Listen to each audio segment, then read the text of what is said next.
आज हम फिर आपके साथ कुछ मॉडर्न हिस्ट्री के प्रीवियस ईयर क्वेश्चन आपके साथ डिस्कस करेंगे। देखते हैं कैसा क्वेश्चन है। देखिए, जैसा कि क्वेश्चन नंबर फर्स्ट आप देख रहे हैं, क्या कह रहा है क्वेश्चन। क्वेश्चन कह रहा है कि 1857 की क्रांति की शुरुआत कहाँ से हुई। और ये जो क्वेश्चन है 66 बीपीएससी एग्जाम में पूछा गया है। ठीक है, देखिए इसमें क्या है, ऑप्शन देख लीजिए क्या है। लखनऊ है, इलाहाबाद है, झांसी है, मेरठ है। इसका अगर आप आंसर देखेंगे तो इसका आंसर हो जाएगा मेरठ। 1857 की क्रांति की शुरुआत मेरठ से होता है। थोड़ा सा हम इसके बारे में समझने का प्रयास करते हैं। देखिए होता क्या है, समय है 10 मई 1857। ठीक है, समय है 10 मई 1857। और इस दिन क्या होता है, मेरठ से एक विद्रोह की शुरुआत होती है। और इस विद्रोह के कई कारण हैं, लेकिन इसका जो तात्कालिक कारण है वह तात्कालिक कारण यह है कि कंपनी की सेना में एक न्यू एनफील्ड राइफल आया था। और इस राइफल में क्या होता था, कारतूस को काटकर प्रयोग किया जाता था और उस कारतूस में गाय और सुअर का चर्बी लगा था। ऐसा माहौल बना था, ऐसा एक मैसेज फैला था। ठीक है, और फिर सिपाहियों ने क्या कर दिया, इस कारतूस का प्रयोग करने से मना कर दिया, यह कहते हुए कि हमारी धार्मिक आस्था का सवाल है, हम इस कारतूस का प्रयोग नहीं करेंगे। और इस कारण से क्या होता है, ब्रिटिश सेना के खिलाफ, ब्रिटिश के खिलाफ 1857 की विद्रोह की शुरुआत हो जाती है। और वह टाइम है 10 मई 1857। अब होता क्या है, 10 मई 1857 को मेरठ से विद्रोह शुरू हुआ और 11 मई को यह विद्रोह दिल्ली पहुंच गया। और 12 मई 1857 में दिल्ली पर कब्जा करता है और बहादुर शाह जफर जो मुगल बादशाह है उसको भारत का सम्राट घोषित करता है विद्रोही। ठीक है, और इसके बाद फिर क्या होता है, विद्रोह देखते देखते दिल्ली के साथ साथ अवध, रोहिलखंड और पश्चिम बिहार, इन तमाम इलाकों में फैल जाता है। हम थोड़ा सा बिहार के बारे में जान लेते हैं। बिहार में क्या होता है, बिहार में इस विद्रोह की शुरुआत 12 जून 1857 को होती है।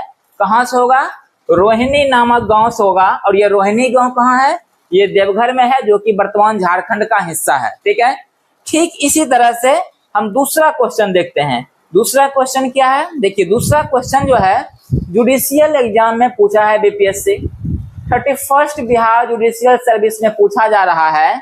क्या पूछा जा रहा है कि मंगल पांडे द्वारा मार्च 1857 में कहां पर विद्रोह शुरू हुआ। तो अभी आपने देखा कि 1857 की विद्रोह की शुरुआत 10 मई 1857 को हुआ। तो आपके माइंड में एक क्वेश्चन आएगा, फिर ये क्या है कि मार्च 1857 में कहां शुरू हुआ। इसका एक छोटी सी कहानी है, उसको हम समझते हैं। पहले हम लोग विकल्प को देखते हैं। विकल्प क्या सब है, विकल्प में आपको दिया गया है, एक तो दिल्ली है, बैरकपुर है, फिर तीसरा एक विकल्प है मेरठ है, और एक है कानपुर है। तो इसमें से देखेंगे तो इसका आंसर हो जाएगा बैरकपुर। मार्च 1857 में जो है विद्रोह की शुरुआत बैरकपुर छावनी से होता है, जो कि पश्चिम बंगाल में है। अब देखिए ये है क्या, होता यह है कि 29 मार्च 1857 को बैरकपुर छावनी के एक सैनिक, उनका नाम है मंगल पांडे। क्या नाम है, मंगल पांडे। इन्होंने क्या किया, चर्बी युक्त कारतूस के उपयोग करने से इनकार कर दिया। इन्होंने सीधे कहा ब्रिटिश सेना को कि हम चर्बी युक्त कारतूस का प्रयोग नहीं करेंगे, ये हमारी धार्मिक आस्था का सवाल है।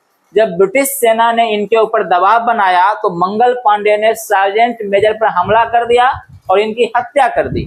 ठीक है, अब देखिए नेक्स्ट क्वेश्चन जो है ये 64 बीपीएससी एग्जाम में पूछा गया है। और ये क्वेश्चन क्या कह रहा है, क्वेश्चन कहता है कि निम्नलिखित में से कौन ईस्ट इंडिया कंपनी के सिपाहियों को विद्रोही बनने का कारण नहीं था। मतलब ईस्ट इंडिया कंपनी का सिपाही जो विद्रोही बन गया, ब्रिटिश सेना के खिलाफ हो गया, इसका कारण नहीं है। अगर हम इसमें देखना शुरू करें तो कंपनी के अधिकारियों द्वारा ईसाई धर्म के प्रसार का प्रयास, ये सही है। कंपनी के अधिकारी जब ईसाई धर्म के प्रसार का प्रयास किया तो ब्रिटिश सेना का जो भारतीय सिपाही था वे सारे के सारे उनके खिलाफ हो जाते हैं। सिपाहियों को जहाज पर यात्रा करने का आदेश, जब ब्रिटिश ने सिपाहियों को कहा कि तुमको जहाज पर यात्रा करना पड़ेगा समुद्र को पार करना पड़ेगा, दूसरे देश जाना पड़ेगा। तो फिर क्या हुआ, हमारे सिपाहियों ने ब्रिटिश के खिलाफ, कंपनी के खिलाफ हो गया और विद्रोह किया। भत्ते का रुकना, जब भत्ता को रोक दिया गया, जब अलाउंस को रोक दिया गया, तो फिर हमारे सिपाहियों ने क्या हुआ, ब्रिटिश कंपनी के खिलाफ विद्रोह किया। अधिकारियों की अकुशलता, तो अधिकारियों की जो अकुशलता है, ये लग रहा है कि विद्रोही बनने का कारण नहीं होगा, इसलिए ऑप्शन डी क्या हो जाएगा, करेक्ट हो जाएगा। ये देखिए 64 बीपीएससी एग्जाम में क्वेश्चन पूछा गया था। ठीक है, अब थोड़ा सा हमको समझने का प्रयास करते हैं। देखिए होता क्या है, 1857 का समय है, उस समय भारत का गवर्नर जनरल है लॉर्ड कैनिंग। कौन है, लॉर्ड कैनिंग। अब कैनिंग क्या करता है, एक अधिनियम लाता, उसका नाम है सामान्य सेवा प्रवर्तन अधिनियम या जनरल सर्विस एनलिस्टमेंट एक्ट 1856। इसमें ये कहा गया, सिपाहियों के लिए अनिवार्य कर दिया गया कि ब्रिटिश सरकार या ब्रिटिश कंपनी जहां भी आदेश देगी ड्यूटी करने का, सिपाहियों को वहां जाकर ड्यूटी करना पड़ेगा। इस कारण से क्या होगा, सिपाही विद्रोह करना शुरू करेंगे। ब्रिटिश प्रभुत्व का विस्तार, अब जैसे जैसे ब्रिटिश अपना राजनीतिक संप्रभुता का विस्तार कर रहा था, वैसे वैसे हमारे देश के राजाओं राजबारों ब्रिटिश के खिलाफ हो गए। ये भी एक विद्रोह का कारण बना। सिपाहियों को बिना किसी अतिरिक्त भत्ता, बिना किसी अतिरिक्त अलाउंस के अपने घर से दूर भेज दिया जाता था। ये भी एक रीजन बना विद्रोह होने का। उसके बाद भारतीय सिपाही और यूरोपीय सिपाही में जो है भुगतान, जो है पेमेंट को लेकर बहुत अंतर रहता था। ये भी एक मामला बन जाता है विद्रोह का। फिर प्रमोशन के लेकर क्या होता था, उसमें रेशियल डिस्क्रिमिनेशन किया जाता था। ये भी एक मामला बन गया विद्रोह का। और फिर जाति और संप्रदाय का अगर कोई निशान अगर कोई सिपाही पहन रहा है, उस पर प्रतिबंध लगाया जाता है। ये भी एक कारण बना विद्रोह का। और तात्कालिक कारण बना एनफील्ड राइफल की शुरुआत, जिसमें चर्बी लगे कारतूस का प्रयोग करना होता था। इस तरह से अगर आप नेक्स्ट क्वेश्चन देखेंगे तो नेक्स्ट क्वेश्चन है क्वेश्चन नंबर 4। और ये जो क्वेश्चन नंबर 4 है, ये BPSC district art and culture officer में क्वेश्चन पूछा है कि निम्नलिखित में से किसने 1857 में विद्रोहियों के साथ विश्वासघात किया। देखिए ये क्वेश्चन बहुत इंपॉर्टेंट है कि 1857 के विद्रोह में जो विद्रोही थी, हमारे जो सिपाही थे जो विद्रोह कर रहे थे, उसके साथ विश्वासघात किया। अब देखिए ऑप्शन क्या सब है। ऑप्शन दिया है गणपत पांडे, ठाकुर विश्वनाथ सहदेव, जमदार माधो सिंह, विश्वनाथ दुबे। इसका आंसर हो जाएगा ऑप्शन डी, विश्वनाथ दुबे हो जाएगा, करेक्ट हो जाएगा। देखिए क्या मामला है, इसको समझते हैं हम लोग। होता क्या है कि 1857 की क्रांति में विश्वनाथ दुबे नाम का एक व्यक्ति है जो कि विद्रोहियों के साथ धोखा करता है। और इस तरह से आप देखेंगे जो ठाकुर विश्वनाथ सहदेव हैं, ये छोटा नागपुर के महाराजा के अधीन बरकागढ़ राज के जागीरदार हैं। ठीक है, उसी तरह से जो पांडे गणपत राय हैं, ये छोटा नागपुर महाराजा के दीवान थे। ठीक है, और इन दोनों के साथ क्या करता है विश्वनाथ दुबे, धोखा करता है, विश्वासघात करता है। और इसके बाद क्या होता है, जो विश्वनाथ सहदेव हैं और जो गणपत राय हैं, ये अंग्रेज के खिलाफ लड़ाई करते हैं। इतना ही नहीं, इन दोनों व्यक्ति ने आगे कुंवर सिंह से भी मिलने का प्रयास किया और उनसे जाकर मिला। लेकिन जो जामदार माधो सिंह हैं, ये कौन है, ये रामगढ़ बटालियन में एक सैनिक हैं। ठीक है, और इन्होंने भी क्या किया, ब्रिटिश के खिलाफ विद्रोह का नेतृत्व किया। तो इसमें से जितना भी ऑप्शन अभी आपने देखा यहाँ पर, जैसे कि देखिए यहाँ पर दिया गया है गणपत पांडे, ठाकुर विश्वनाथ सहदेव, जामदार माधो सिंह, विश्वनाथ दुबे। ऊपर के तीनों ऑप्शन जो है वो ब्रिटिश सेना के खिलाफ लड़ाई किया, जबकि जो विश्वनाथ दुबे है ये विश्वासघात किया था। ठीक है, तो इसका हो जाएगा आंसर डी हो जाएगा। इसी तरह से अगर आप देखने का प्रयास करेंगे तो जो नेक्स्ट क्वेश्चन है, ये क्वेश्चन 67th बीपीएससी एग्जाम में पूछा है। देखिए क्वेश्चन है कि झांसी की रानी लक्ष्मीबाई की मृत्यु कहाँ हुई। ठीक है, अब लक्ष्मीबाई की मृत्यु कहाँ हुई, इसको हम लोग थोड़ा सा देखते हैं। ऑप्शन है कानपुर, ग्वालियर, झांसी, लखनऊ। इसमें होता क्या है, कई लोग क्या करता है झांसी लगा जाता है, लेकिन इसका आंसर हो जाएगा ग्वालियर। ऑप्शन बी क्या हो जाएगा, करेक्ट हो जाएगा। ऑप्शन बी क्या हो जाएगा, करेक्ट हो जाएगा, ग्वालियर। अब देखिए क्या होता है, एक जगह है, सबसे पहले देखिए समय है 18 जून 1857। समय क्या है, 18 जून 1858। ग्वालियर में कोटा की सराय नामक स्थान पर क्या होता है, झांसी की रानी लक्ष्मीबाई शहीद हो जाती है। और इसमें क्या होता है, जो कैप्टन हीरोज है, ये झांसी की रानी के बारे में कहा था कि सभी भारतीय नेताओं में सबसे पावरफुल, सबसे खतरनाक महिला थी झांसी की रानी लक्ष्मीबाई। होता क्या है कि लॉर्ड डलहौजी का जो डॉक्ट्रिन ऑफ लैप्स, जो हड़प नीति है, इस हड़प नीति के कारण रानी लक्ष्मीबाई के राज को हड़प लिया जाता है और फिर झांसी की रानी लक्ष्मीबाई 1857 के विद्रोह में ब्रिटिश के खिलाफ कूद पड़ती है। और इस तरह से आप देखेंगे कि जो झांसी रेलवे स्टेशन है, इस रेलवे स्टेशन का नाम बदलकर वीरांगना लक्ष्मीबाई रेलवे स्टेशन कर दिया गया है। क्या कर दिया गया है? Veerangana Lakshmibai railway station. एक बुक है the Rani of Jhansi rebel against will, Rainer Jerosch नामक व्यक्ति ने लिखा है। तात्या टोपे, जिनका बचपन का नाम था रामचंद्र पांडुरंग, जो कि नाना साहब के सेनापति थे। विद्रोह के दौरान क्या होता है, तात्या टोपे रानी लक्ष्मीबाई की बहुत मदद की। एक इम्पोर्टेंट फैक्ट है कि तात्या टोपे को क्या होता है, एक ब्रिटिश अधिकारी है सर कॉलिन कैंपबेल, बाद में बैरन क्लाइव, 6 दिसंबर 1857 को पराजित करता है। और इस तरह से देखेंगे। नेक्स्ट जो क्वेश्चन हमारा होगा, क्वेश्चन नंबर 6 है। और क्वेश्चन नंबर जो 6 है, इस क्वेश्चन को देखते हैं। और यह क्वेश्चन जो है 66 बीपीएससी एग्जाम में पूछा गया है। क्वेश्चन कह रहा है कि निम्नलिखित में से किसने 1857 के विद्रोह में सक्रिय रूप से भाग लिया। अब देखिए भाई, इसमें सक्रिय रूप से कौन भाग लिया है? नाना साहब कानपुर से, बेगम हजरत महल लखनऊ से, मौलवी अहमदुल्लाह फैजाबाद से, बेगम जीनत महल दिल्ली से। इसमें से आप जितना भी व्यक्ति का नाम यहाँ पर देख रहे हैं, सारे के सारे लोग क्या होते हैं कि सक्रिय रूप से 1857 के विद्रोह में भाग लेते हैं। इसका मतलब इसका आंसर क्या हो जाएगा? ऑप्शन ई हो जाएगा। ऑप्शन ई हो जाएगा इसका आंसर, ठीक है। और इसमें हम लोग कुछ देखने का और प्रयास कर लेते हैं। जैसे कि देखिए, बिहार हो गया, बिहार से कुंवर सिंह भाग लेते हैं, कानपुर से नाना साहब, फैजाबाद से मौलवी अहमदुल्लाह, बरेली से खान बहादुर खान, लखनऊ से बेगम हजरत महल और दिल्ली से बहादुर शाह। तो इन लोगों ने क्या हुआ, बढ़ चढ़ कर 1857 के विद्रोह में भाग लिया। झांसी से रानी लक्ष्मीबाई, इलाहाबाद से लियाकत अली, असम से दीवान मनी राम दत्त, इन लोगों का महत्वपूर्ण भूमिका रहा है 1857 के विद्रोह में। नेक्स्ट क्वेश्चन जो है 69th बीपीएससी एग्जाम में पूछा है। क्वेश्चन कह रहा है कि 1857 के विद्रोह की विफलता के लिए, मतलब विद्रोह सफल नहीं हो पाया, विफल क्यों हुआ, इसके लिए कौन से कारण जिम्मेदार है?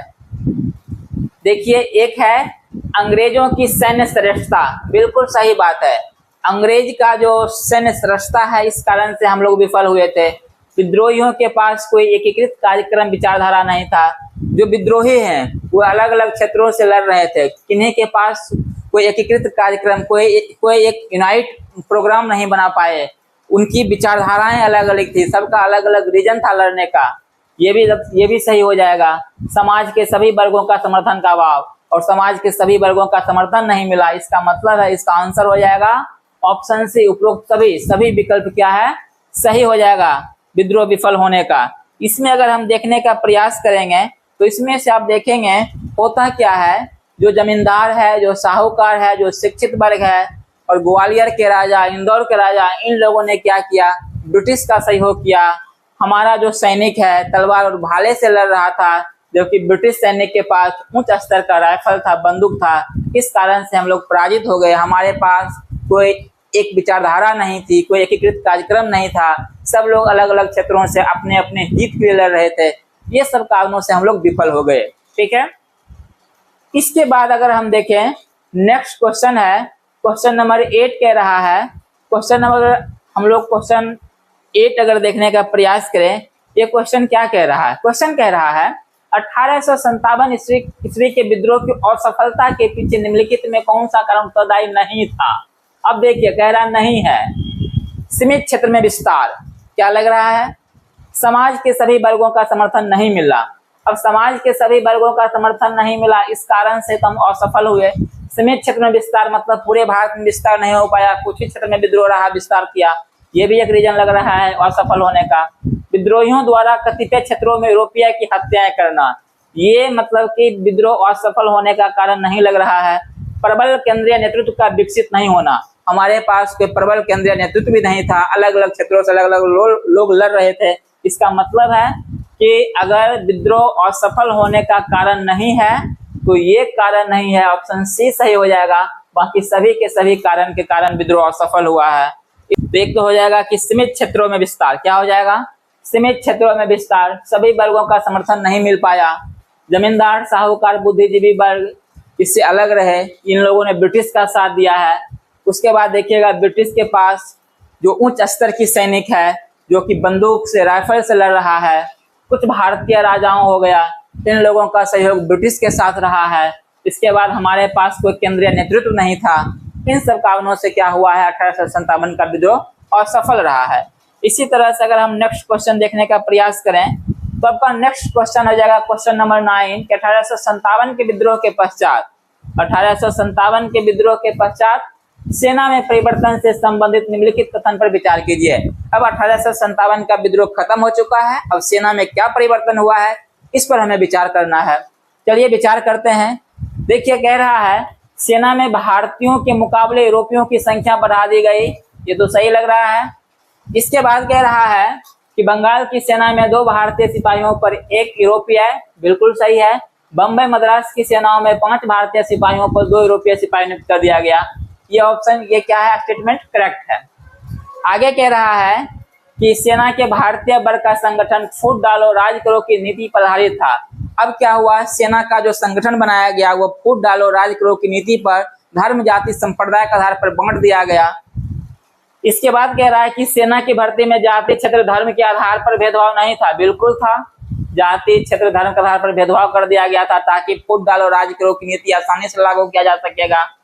किंतु इसे 2 वर्गों में लड़ाकू, गैर लड़ाकू जातियों में बांट दिया गया, ये भी सही है। तो लेकिन ये जो करेक्ट जो ऑप्शन दिया गया है भेदभाव नहीं था, ये सही नहीं है, इसलिए ऑप्शन 3 गलत हो जाएगा, 1 और 2 सही हो जाएगा। इसलिए इसका आंसर हो जाएगा करेक्ट बी, 1 और 2 क्या हो जाएगा, सही हो जाएगा।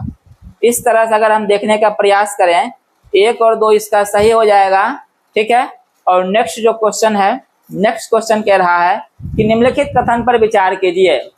कथन क्या है तो देख लेते हैं। कथन है कि 1857 के महान विद्रोह ने स्पष्ट परिणाम नहीं दिया। क्या लग रहा है, कैसा कथन है, बिल्कुल सही कथन है कि स्पष्ट परिणाम नहीं आया। किसानों ने इस आंदोलन में भाग नहीं लिया, ये कथन सही नहीं है। इस आंदोलन में किसान भी भाग लिया था, क्योंकि किसान भी आर्थिक शोषण से, उच्च भू राजस्व दर से परेशान था। और जो हमारे सिपाही भाई लोग थे ये भी किसान परिवार से आते थे, इसलिए इस विद्रोह में किसान भाग लिया है। तो अब हम लोग क्या करते हैं, समझने का प्रयास करते हैं। ऑप्शन ए कह रहा है कि कथन ए, कथन ए तथा कारण आर दोनों सही है। ये तो भाई ऐसे भी गलत लग रहा है, दोनों सही नहीं है। बी कह रहा है कि कथन ए, कथन आर दोनों सही है, ये भी क्या है, गलत करो, इसको भी दोनों सही नहीं है। सी कह रहा है कथन ए सही है, कथन आर गलत है, यही सही है। ऑप्शन सी क्या हो जाएगा, करेक्ट हो जाएगा। ऑप्शन सी हो जाएगा इसका करेक्ट हो जाएगा। नेक्स्ट क्वेश्चन हम लोग देखने का प्रयास करते हैं। क्वेश्चन नंबर 11 है कि 1857 के विद्रोह, क्या है, 1857 के विद्रोह के कारणों के संदर्भ में निम्नलिखित कथन पर विचार कीजिए। देखिए क्या सब कारण दिया है। डलहौजी का व्यक्तिगत सिद्धांत, सही बात है। जिन जिन राजाओं का राज को हड़प लिया गया था, राज पर कब्जा कर लिया गया था, उन सारे राज के राजाओं ने 1857 में भाग लिया और ब्रिटिश के खिलाफ लड़ा। इसी तरह से अवध का विलय, ये भी सही है। अवध का विलय होता है और फिर अवध का क्या होता है, शासक ब्रिटिश के खिलाफ लड़ने के लिए आगे आता है। ब्रिटिश भू राजस्व नीति, ब्रिटिश भू राजस्व नीति के कारण भी 1857 का विद्रोह हुआ है। ब्रिटिश भू राजस्व नीति के कारण जो किसान का शोषण किया गया, उच्च भू राजस्व दर को रखा गया था, इस कारण से किसान भी भाग लिया, क्योंकि सैनिक भी किसान परिवार से आते थे। और लेक्स लोकी अधिनियम, लेक्स लोकी एक्ट के कारण भी क्या हुआ है, विद्रोह को बढ़ावा मिला है। क्योंकि इस अधिनियम में कहा गया था यदि हिंदू धर्म के या बौद्ध धर्म के या कोई दूसरे अन्य धर्मों का लोग ईसाई धर्म में परिवर्तन होते हैं तो उनका पिता के संपत्ति पर अधिकार बना रहेगा। इस कारण से भी लगा कि ब्रिटिश हमारे धर्म को भ्रष्ट करना चाहता है, धर्मांतरण करवाना चाहता है।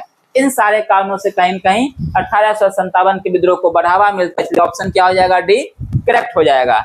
इसी तरह से अगर हम नेक्स्ट क्वेश्चन देखने का प्रयास करते हैं तो आपका नेक्स्ट क्वेश्चन है कि तथा कथित प्रथम राष्ट्रीय स्वतंत्रता संग्राम ना तो पहला था और न ही तथा कथित प्रथम राष्ट्रीय स्वतंत्रता संग्राम ना तो पहला था, न राष्ट्रीय और न ही यह स्वतंत्रता संग्राम था।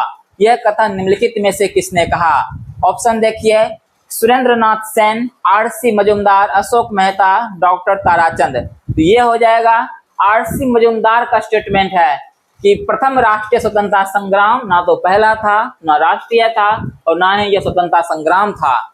अगर इस संदर्भ में अगर हम देखने का प्रयास करें तो इतिहासकारों ने इस युद्ध को लेकर, इस विद्रोह को लेकर क्या कहा है उसको हम समझने का प्रयास करते हैं। जैसे कि एक इतिहासकार हैं, उनका नाम है L.E.R. रिज। इन्होंने कहा 1857 के विद्रोह के बारे में, ठीक है, ये धर्मांधों का ईसाइयों के विरुद्ध एक धर्म युद्ध था, ये L.E.R. रिज ने कहा है। उसी तरह से नेक्स्ट स्टेटमेंट बेंजामिन डिज़रेली दिए हैं, ये ब्रिटिश राजनेता हैं। यह कहते हैं ये राष्ट्रीय विद्रोह था, ना कि सिपाही विद्रोह। अब देखिए ब्रिटिश राजनेता इस प्रकार का स्टेटमेंट क्यों दे रहा है? इसलिए दे रहे हैं क्योंकि उस समय बेंजामिन डिज़रेली 1857 में अपोजिशन के लीडर हैं और सरकार को कह रहे हैं कि यह जो 1857 का विद्रोह हुआ है इंडिया में, ये एक राष्ट्रीय विद्रोह है, ये सिपाही विद्रोह नहीं है, इसमें देश के सभी वर्गों की भागीदारी है। आपकी सरकार, आपका कंपनी वहां पर ठीक से शासन नहीं कर रहा है, शोषण कर रहा है। ये अपोजिशन के लीडर के रूप में ब्रिटिश पार्लियामेंट में बैठकर बेंजामिन डिज़रेली बोल रहे हैं। उसी तरह से आप देखिएगा कि मूलभूत ब्रिटिश नीतियों में कोई कमजोरी नहीं थी। ये कौन कह रहा है? जॉन लॉरेंस, जॉन के मेलेसन, टी.आर. Holmes, Trevelyan. तो 1857 के विद्रोह में यह सब स्टेटमेंट दिया जा रहा है। नेक्स्ट देखिए क्या कहा जा रहा है, जो कि आर.सी. मजूमदार का स्टेटमेंट है। आर.सी. मजूमदार कह रहे हैं 1857 का विद्रोह ना तो प्रथम था, ना ही राष्ट्रीय था और ना ही स्वतंत्रता संग्राम था। इसी तरह से देखिए सीले जैसे इतिहासकार क्या कह रहा है, ये कह रहे हैं यह पूर्णतया देशभक्ति रहित और स्वार्थी सिपाही का विद्रोह था। अब देखिए यहाँ पर एस.एन. सेन जैसे विद्वान क्या कह रहे हैं, ये कह रहे हैं ना तो सिपाही विद्रोह और ना ही राष्ट्रीय आंदोलन है यह। उसी तरह से जॉन लॉरेंस, जॉन के मेलेसन, टी.आर. होम्स ये क्या कह रहे हैं, ये सिपाही विद्रोह का अतिरिक्त और कुछ नहीं था। इसी तरह से शशि भूषण चौधरी क्या कहते हैं, ये कहते हैं सैनिक एवं गैर सैनिक विद्रोह का संयोग है यह। उसी तरह से टी.आर. होम्स क्या कहते हैं, यह कहते हैं यह सभ्यता एवं बर्बरता का संघर्ष था। इसी तरह से देखेंगे पूर्णचंद्र जोशी क्या कहते हैं, ये कहते हैं कि ब्रिटिश आर्थिक शोषण नीति के कारण यह विद्रोह हुआ था। और इसी तरह से बी.डी. सावरकर जैसे इतिहासकार, बी.डी. सावरकर जैसे क्रांतिकारी क्या कहते हैं, यह कहते हैं यह विद्रोह राष्ट्रीय स्वतंत्रता के लिए लड़ा गया सुनियोजित स्वतंत्रता संग्राम था। ठीक है, तो इस तरह से भी हमने देखा अलग अलग इतिहासकारों, अलग अलग विद्वानों का क्या व्यू है 1857 के क्रांति के प्रति। इसी तरह से देखिएगा जो मार्क्सवादी विद्वान है, मार्क्सवादी विद्वानों का मानना है कि 1857 की क्रांति सामंत वर्ग के विरुद्ध किसान एवं सैनिक के बीच एक प्रजातांत्रिक गठबंधन था। यह मार्क्सवादी स्कॉलर का मानना रहा है। उसी तरह से आउटरम और डब्ल्यू टेलर है, इनका कहना है यह अंग्रेज के विरुद्ध हिंदू और मुसलमान का षड्यंत्र था। तो आपने भी देखा कि हमारे देश के एवं देश के बाहर से भी विद्वान इतिहासकारों ने 1857 के विद्रोह के बारे में क्या कहा है। ठीक है, इसी तरह से हम देखने का प्रयास करते हैं जो हमारा नेक्स्ट क्वेश्चन है, क्वेश्चन नंबर 13। क्वेश्चन 13 क्या कहता है, इसको समझने का प्रयास करते हैं। क्वेश्चन नंबर जो 13 है ये कह रहा है कि पुस्तक और उनके लेखकों के विषय में निम्नलिखित में से कौन सा युग्म सही सुमेलित नहीं है। पहला है the great rebellion, RC. Majumdar. दूसरा है 1857, एस.एन. सेन। तीसरा है रिबेलियन 1857, पी.सी. जोशी। और ऑप्शन डी है the peasant and Raj, Eric Stoke. इसमें से देखेंगे तो इसमें से आप पाएंगे कि ऑप्शन जो ए है the great rebellion, RC. Majumdar, ये ऑप्शन सही नहीं है। बाकी जितना भी ऑप्शन है सारे के सारे विकल्प सही हैं। तो सवाल आखिर द ग्रेट रिबेलियन किसने लिखा है, तो the great rebellion Ashok Mehta के द्वारा लिखा गया है। इसी तरह से यहाँ पर कुछ बुक है जिसे हम लोग देखने का प्रयास करेंगे। जैसा कि एक बुक है the Indian war of independence 1857, B D. Savarkar ने लिखा है। The sipahi mutiny and revolt of 1857, R C. Majumdar ने लिखा है। The first Indian war of independence 1857 to 59, Karl Marx और फ्रेडरिक एंजल्स ने लिखा है। उसी तरह से 1857 एसेंशियल लिखा है और the great rebellion Ashok Mehta के द्वारा लिखा गया बुक है। क्वेश्चन नंबर 14 है। क्वेश्चन 14 कह रहा है कि 1857 के विद्रोह के समय भारत का गवर्नर जनरल कौन है। अब देखिए क्वेश्चन पूछ रहा है, ये क्वेश्चन जो है 56 से 59 बीपीएससी एग्जाम में पूछा गया है कि 1857 का विद्रोह जिस समय हुआ था भारत का गवर्नर जनरल कौन था। इसका आंसर हो जाएगा लॉर्ड कैनिंग। ठीक है, नेक्स्ट क्वेश्चन है।